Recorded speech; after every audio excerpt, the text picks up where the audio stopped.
Okay, let's unpack this. You've probably seen the viral videos, heard the amazing stories, maybe even met a parrot who sounds, well, eerily like your neighbor's doorbell. Or maybe even, your Aunt Mildred. Yeah, it's absolutely captivating, isn't it? It really is. These incredible feathered creatures, they just seem to, out of nowhere, mimic human speech, Yeah. complex songs, even like the sounds of our phones. Uh-huh. But it feels like more than just mimicry, right?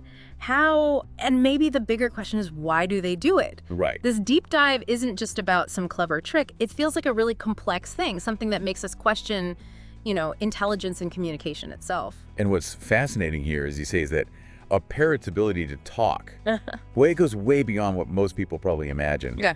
Our sources, they make it really clear it's not just a party trick. It's the result of this complex interplay of biological mechanics, pretty advanced cognitive abilities, and these intricate social behaviors. So a bit of everything coming together. Exactly. We're going to try and explore all those angles, give you a really comprehensive view of how something that looks kind of simple on the surface is actually incredibly nuanced underneath. That's exactly what we're aiming for. So our mission for you today is really to pull out the most important bits of knowledge from the articles, the research, our notes, basically demystify this whole parrot talking thing. A shortcut to getting the real picture. Yeah, consider this your shortcut to being genuinely well-informed about these amazing creatures. So let's start with the physical how. When we hear a parrot speak, it can sound so much like us. Are they using vocal cords like we do? How can they physically make such, diverse and complex sounds? That's a great place to start, actually, because it right away shows how unique their biology is. Okay. Unlike us mammals, parrots don't have vocal cords in the same way.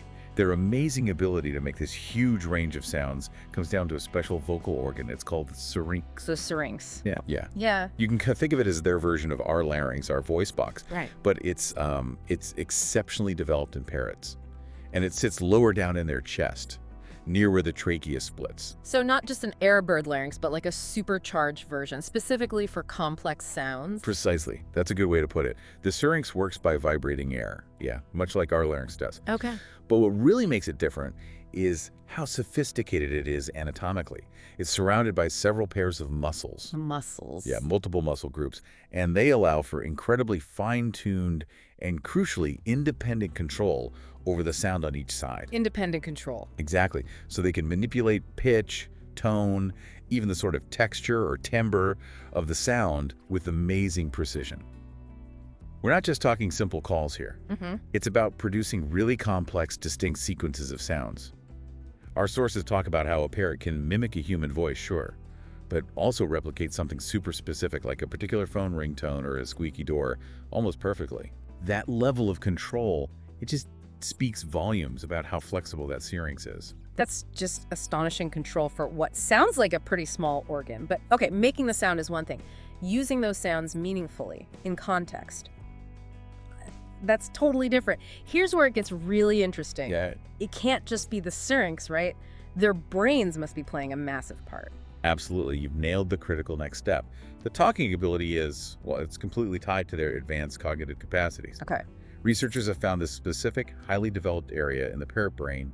It's often called the song system, and it's fundamental for learning vocals, for mimicry. The song system, that sounds really specialized, almost like a dedicated language center for them. It pretty much is. Within this system, there are specific spots, nuclei like the HVC and RA, that are vital for how parrots learn sounds, store them, and then reproduce them. HVC and RA, okay. And here's the really groundbreaking part, maybe the most mind-blowing bit.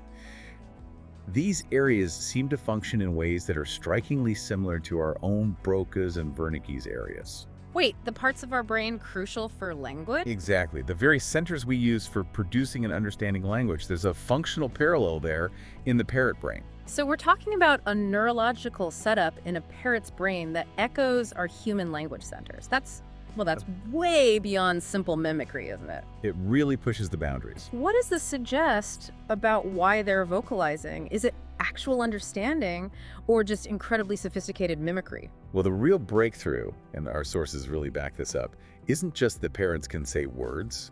It's that some can demonstrably understand them and use them contextually. Like, really know what they're saying. Yeah, imagine a bird not just repeating cracker, but actually asking for a cracker when it wants one, or telling you the difference between a red block and a green block. Wow. And the classic example here, the one that really shook up the scientific community, is Alex, the African gray parrot. Alex, yes. Heard so much about him. He learned over 100 words, but crucially, he used them meaningfully, identifying objects, colors, shapes, consistently using the right words. It's not just parroting. Yeah. It shows a level of cognitive grasp that, frankly, forces us to rethink our definitions of animal intelligence. That takes us to an even bigger question then. So what does all this mean in the grand scheme of things for their evolution?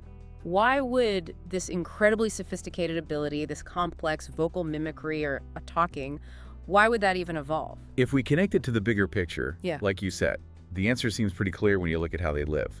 Parrots are intensely social animals. Right. They live in flocks. Exactly. Big, complex, tightly knit flocks in the wild. And this social structure, it's likely been a huge driver behind their sophisticated communication skills evolving. Makes sense. Their ability to talk or mimic complex sounds probably serves as a really important tool to, strengthen those social bonds and also to manage the complex dynamics within the group. So maybe using distinct calls for different members of the flock or different situations. It's about knowing who's who in the crowd. Precisely. Our sources explain they use distinct vocal signals for identifying individuals, for maintaining the social hierarchy, coordinating what the group does, all that stuff. Okay. So their tendency to mimic our speech when they live with us, it could actually be like an extension of that natural instinct. Like they're trying to fit into our flock, our family. Kind of, yeah. It's this incredibly adaptive way to integrate themselves. And of course, in the wild, they also use sounds for other things like marking territory or attracting mates. It all boils down to communicating effectively in their social world. What about mimicry itself? As a survival thing, does that play a part out there in the wild? Oh, it certainly can, yeah. Mimicry isn't just in social glue. It can be a pretty useful survival strategy, too. How so? Well, in their natural habitat, they might copy other animal sounds, maybe to confuse a predator, or to send subtle social messages within their own species that we don't even understand yet. Parrots are natural learners. They pick up sounds from their environment. That's fundamental. Could be other birds' calls, could be rustling leaves. Or a phone ringing in our house. Exactly. They adapt. Yeah. In a human home, human speech is often the most dominant, most interesting sound. So they learn it. It's this amazing adaptability. Yeah.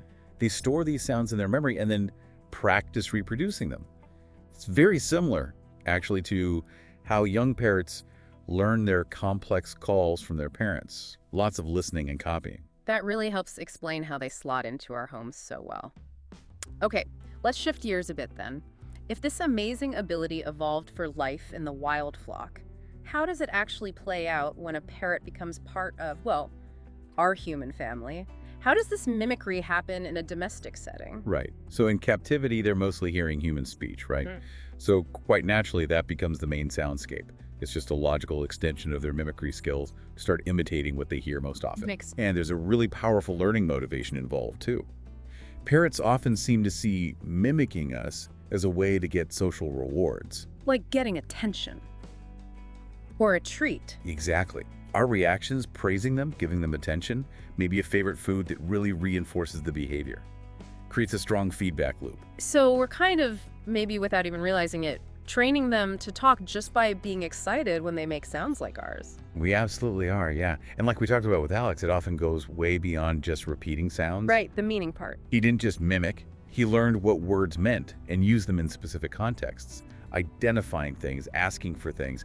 That shows a level of understanding and intention that's, well, it's deeply tied to that social interaction with humans. So the quality of that human interaction, how consistent it is, that sounds absolutely crucial. Not just for learning sounds, but maybe even for grasping meaning. Without a doubt. The bond they form with their humans really influences their talking ability and maybe even the depth of their understanding. The more they hear human speech, especially if it's interactive, talking to them, not just at them, the more encouraged they are to learn and mimic. The training process, as the research describes it, is often about repetition and positive reinforcement. Like getting a reward for saying the right word. Exactly. Food, praise, attention. It strengthens those connections in the brain, reinforces the behavior.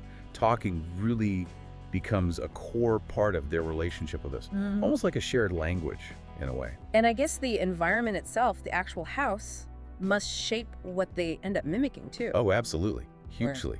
The specific sounds in their living space directly influence what they copy. Right, like the TV or the microwave beep. Yeah, exactly. If it's a busy house, they might pick up bits of TV shows, phone rings, doorbells, you name it. An environment that's rich in sounds, varied sounds, music, conversation, what researchers call an enriched auditory environment. Okay. That tends to encourage them to learn a wider range of words and sounds, more stuff to copy. And actually, interestingly, our sources also mention that sometimes parrots might mimic more if they're stressed or feeling ignored.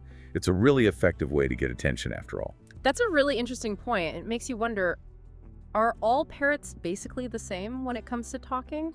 Or are some species just naturally better mimics? That's a really common question. And yeah, there's definitely a big difference between species. Okay. Our sources are pretty clear that African gray parrots, like Alex, they're really top-tier talkers, among the best in the bird world. They show this amazing capacity, not just to mimic, but like we said, to learn and use words meaningfully. So African grays are kind of the superstars of parrot talking. You could definitely say that, yeah. And then you have others, like Amazon parrots, the blue-fronted Amazon, for instance. They're also known for being really good talkers, often with very clear, articulate speech. People say they have great pronunciation. But then on the other end, you have smaller species, like Budgerigar's budgies.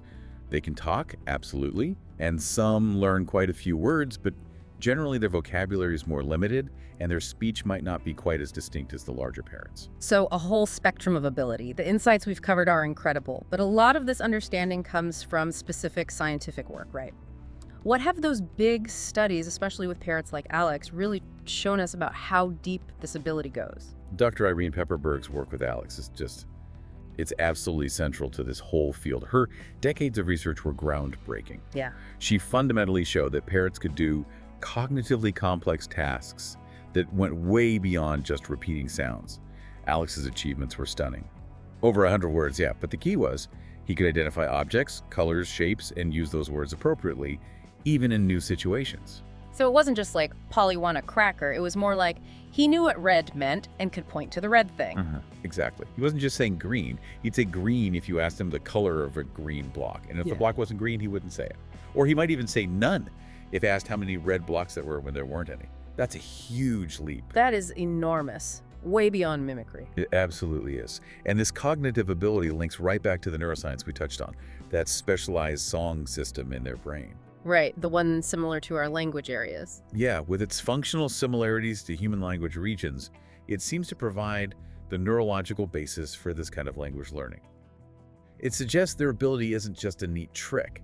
It's a deep, complex cognitive process that has parallels with how humans acquire language. We're not just teaching them tricks, we're tapping into something innate. But this raises a really important question, doesn't it? I mean, it's incredibly cool and fascinating for us to interact with talking birds, but what are the wider implications, the ethical side of things, when we think about parrots and their talking? That's such a crucial point to bring up as we understand more. While their ability to talk is really enjoyable for humans, it definitely raises questions about keeping them in captivity and their overall welfare. How so? Well, the very fact they can talk often makes them highly desirable as pets. And for many parrot species, that demand contributes to them being taken from their natural homes, their complex wild habitats, and social groups. So their amazing, captivating skill can actually sort of inadvertently lead to them being removed from the lives they evolved for. It can, yeah, and it's something we really need to be conscious of. Plus, our sources really emphasize that teaching parrots to talk, or even just interacting with them in a way that encourages it, it needs huge amounts of patience. And critically, it has to be done using ethical methods. Right. Trying to force them to talk or keeping them in stressful, isolated, or just plain boring environments that can actually cause real harm and stress to the bird. It's a reminder, these are highly intelligent, very social animals with complex needs. Interacting with them, especially because of this talking ability, comes with a big responsibility. This has been just a fascinating deep dive. Yeah. It seems so clear now that a parrot's talking ability isn't just one thing. It's this incredible mix of unique biology with that Syrinx, Yeah. an ancient evolutionary drive tied to social life and survival, Right. and these really complex social interactions, both with other parrots and in our homes with us humans. It's just so much richer, so much more complicated than simply copying sounds. Absolutely. And if we connect this back to the bigger picture, really understanding this complexity, it deepens our appreciation for these amazing creatures, doesn't it? It really does. But it also underlines our responsibility towards them, their welfare, their ethical treatment, especially when they're under our care. It's really about understanding the nuances of animal intelligence. And as we see today, that's something we're maybe only just starting to truly get our heads around. It really makes you wonder, doesn't it? If parrots can genuinely learn words, apply them, maybe even understand concepts, what does that really tell us about how they perceive our world? And maybe even more profound, what else might they be capable of communicating if we could just learn to listen better, to understand their own complex calls and sounds beyond just the human words they mimic? It's a pretty deep thought, asking us to maybe rethink the very boundaries of intelligence and communication itself.